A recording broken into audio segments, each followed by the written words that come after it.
I think there's a misconception here, right? D-Row can't just pitch all these guys whenever he wants. He has to honor what he's told the clubs and what the club's wishes are. It's an interesting dynamic. It's a difficult one. It is fascinating. And one of the things that I was working through earlier today, just getting ready for the show, is remember, Logan Webb, who was on that graphic a moment ago, is the ace of the San Francisco Giants. Well, they play the Yankees Wednesday, the day before opening day. Yeah. So potentially he may line up to go in one of the starts, whether it's the quarterfinal or the semifinal, to be sure that he gets enough rest. Of course, Skubal and Skeens will be pitching on the next day, March the 26th, for their club teams. So take those dates and then back them up 5 or 10 days to be sure that they are fully rested. I do think that between Skeens and Skubal again pitched deeper into October than Skeens did. It would not surprise me, just based on that, based on what we just talked about, how much money Skubal's making this year, the fact that he pitched deeper into October than Skeens did, that Skubal may have a couple more restrictions than Skeens does. So perhaps that means that Skeens lines up to pitch the final game, and perhaps Skubal would pitch one of the earlier pool round games, and then the quarterfinal, and that might be it for him. The blessing for Team USA and for Mark DeRosa, though, is just how many starting pitchers he has in comparison to last time around. It opens up the possibility of piggybacking someone.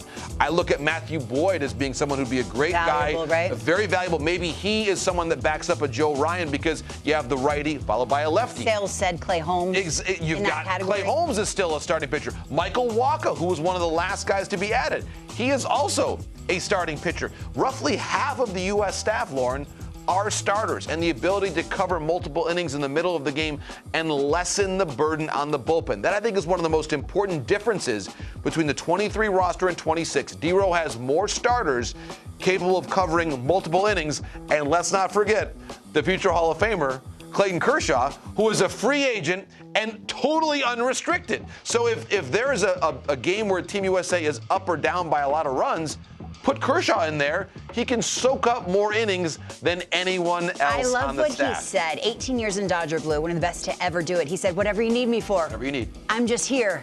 How incredible. And I was talking to Tarek Skubal last week. He said, I just want to pick his brain. He is my idol. I was watching you on the Reveal show yesterday, and you had a nugget about it. You knew Chinese Taipei's strength. Well, we study. You're big on Team Italy. Let's go. Our homeland, tell us. Yes, Lauren, I believe that Team Italy could make the semifinal for the first time ever. I love this roster. There's a lot of young, hungry players on it. And speaking of hunger, or more appropriately, espresso, here is what Vinny Pasquantino said, Lauren, when I asked him, will the espresso machine be back for Team Italy in 26? Better be. You can't have wine before games, but if anybody was going to try it, I think it would be this team playing for Italy. So a lot of pasta.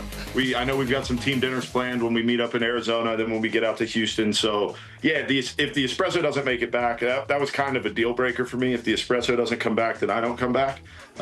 So I'm obviously kidding. People don't take that seriously, but yeah, that was pretty cool. We got in a little bit of trouble about that because of some licensing things with the tournament, but we're gonna figure it out this year to make sure that we have the right brand. We have the right brand of espresso machine in the dugout for us, ready to go. One thing you and I can agree on, because we spent a lot of time in Italy, they can live life. Yes. Over there, espresso, some limoncello, let's have a meal. I love it, Lauren, and this is a celebration of Italian baseball. By the way, at some point in time in my life, I want to be part of the Italian Baseball League, which plays only on the weekends, Friday, Saturday, Sunday. Whether I'll be You're going to play second base? I would love, well, if not a second baseman, I'd like to be an executive. Throw to Vinny.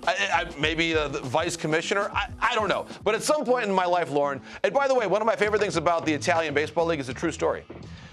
I'm sure it is. The league I don't even know what it is. So on Friday, they allow anyone that's in the league can play on Friday. On Saturday, you have to be an Italian citizen. On Sunday, you have to be an Italian citizen born and raised in Italy. So the pool of players becomes increasingly small. You can have a great import player on Friday, but he can't play on Saturday or Sunday. Saturday, it's all Italians, so we could play. But Sunday, it's only born and raised Italians who are in the country their whole life that can play on Sunday. That's the rule. That's my wish for you.